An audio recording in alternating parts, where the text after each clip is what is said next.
بسم اللہ الرحمن الرحیم۔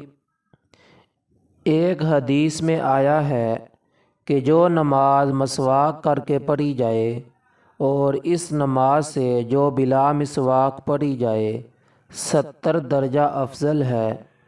ایک حدیث میں وارد ہے کہ مسواک کا اہتمام کیا کرو، اس میں 10 فائدے ہیں۔ نمبر 1، منہ کو صاف کرتی ہے۔ نمبر 2، اللہ کی رضا کا سبب ہے۔ نمبر 3، شیطان کو غصہ دلاتی ہے۔ نمبر 4، مسواک کرنے والے کو اللہ تعالی محبوب رکھتے ہیں اور فرشتے محبوب رکھتے ہیں۔ نمبر 5، مسوروں کو قوت دیتی ہے۔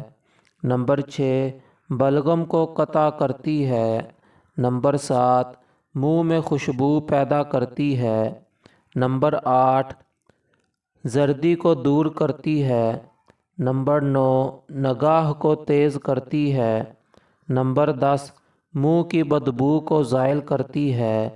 اور اس سب کے علاوہ یہ ہے کہ یہ سنت ہے۔ علماء نے لکھا ہے کہ مسواک کا اہتمام کرنے سے 70 فائدے ہیں، جن میں سے ایک یہ ہے کہ مرتے وقت کلمہ شہادت پڑھنا نصیب ہوتا ہے، اور اس کے بالمقابل افیون کھانے میں 70 نقصان ہیں، جن میں سے ایک یہ ہے کہ مرتے وقت کلمہ یاد نہیں آتا۔ اچھی طرح وضو کرنے کے فضائل احادیث میں بڑی کثرت سے آئے ہیں۔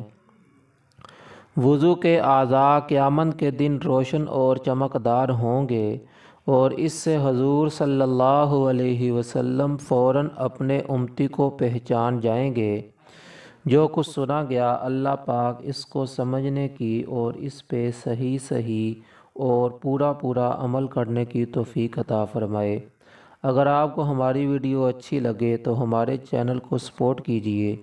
اگلی ویڈیو تک کے لیے اجازت دیجیے۔ اللہ حافظ۔